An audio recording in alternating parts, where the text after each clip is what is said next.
Rao Shekhaji railway overbridge Jhotwara के एक हिस्से का नगरीय विकास मंत्री शांति धारीवाल ने लोकार्पण किया। धारीवाल ने अपने निवास पर वर्चुअली ये लोकार्पण किया। इस हिस्से के शुरू होने से वाहन चालकों को जाम से मुक्ति मिलेगी। ये रिपोर्ट देखिए।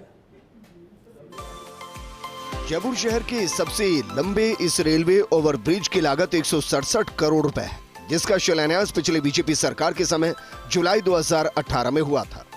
अब तक इस प्रोजेक्ट पर 108 करोड़ रुपए से ज्यादा राशि खर्च हो चुकी है। पूरा प्रोजेक्ट शुरू होने पर इसके आसपास की 10 लाख की आबादी को फायदा मिलेगा। नगरीय विकास मंत्री शांति धारीवाल ने निवारू टी जंक्शन से अंबाबाड़ी तक जाने वाले पुल का लोकार्पण किया। प्रोजेक्ट की कुल लंबाई 2450 मीटर है, जबकि जिस पुल का लोकार्पण किया गया उसकी लंबाई 1540 मीटर है। लोकार्पण करने के बाद ही पुल पर वाहनों का आवागमन शुरू हो गया। इस पुल से लता सर्कल से जाने वाले वाहन चालक सीधे अंबाबाड़ी तिराहे से आगे और बिना किसी बाधा के सीधे सीकर रोड पर उतर सकेंगे। इसके लिए वाहन चालक निवारू टी जंक्शन तक पुराने ओवरब्रिज का ही इस्तेमाल करेंगे। निवारू टी जंक्शन से अंबाबाड़ी तिराहे से आगे तक नवनिर्मित पुल पर चलेंगे। इन वाहन चालकों को चोमू सर्किल और अंबाबाड़ी तिराहे पर यातायात दबाव से मुक्ति मिलेगी। सीकर रोड पर उतरने के लिए एक लेन चौड़ा लेन है।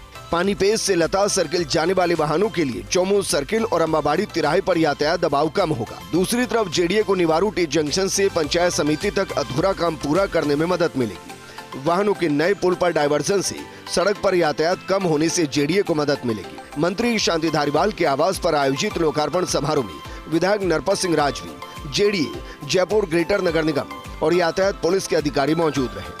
इस मौके पर मंत्री धारीवाल ने कहा कि इस प्रोजेक्ट की राह में कई निर्माणों की बाधाएं थी, लेकिन जेडीए ने सौहार्दपूर्ण तरीके से समझाइश की और प्रभावित निवासियों और व्यापारियों का पुनर्वास किया। बड़ी दिक्कत थी इसमें, क्योंकि इसके आसपास काफी बड़ी बसावट थी, दुकानें भी बहुत थी और मकान भी बहुत थे। फौजियों की एक कॉलोनी थी, उसको फौजी कॉलोनी कहते थे, उसको भी जो है शिफ्ट करना पड़ा। BUSP फ्लैट्स में उनका पुनर्वास किया गया। रक्षा विभाग की भी जमीन आती थी 1930 स्क्वायर मीटर, उसको जो है उसको भी चेंज करना था। सहमति बड़ी मुश्किल से जाकर के उनसे मिलिट्री वालों से सहमति बनती है। समारोह के बाद नगरीय विकास मंत्री शांति धारीवाल ने कहा कि उनकी सरकार ने पिछली बीजेपी सरकार में शुरू किए गए प्रोजेक्ट्स को पूरा किया। ऐसी प्रवृत्ति हर सरकार की होनी चाहिए। सरकार को ये चाहिए कि अपने वक्त में जो भी काम चालू करें वो अपने वक्त में ही खत्म करें। उसका शिलान्यास भी अपने वक्त में हो, तो लोकार्पण भी कोशिश ये होनी चाहिए कि लोकार्पण भी उस वक्त हो। पर कई बार ऐसा होता है कि कई योजनाएं अधूरी रह जाती हैं। कोई होता है ये, लेकिन ये सरकार बदलने के बाद में जो सरकार आती है, ये उसकी ड्यूटी बनती है कि वो उन कामों को पूरा करे जो पिछली सरकार चालू करके गई है। समारोह में स्थानीय जन संगठन और व्यापार मंडल के पदाधिकारियों ने माला साफा पहनाकर मंत्री शांति धारीवाल का इस प्रोजेक्ट के लिए आभार जताया। साथ ही जेडीए आयुक्त जोगाराम ने धन्यवाद ज्ञापित किया।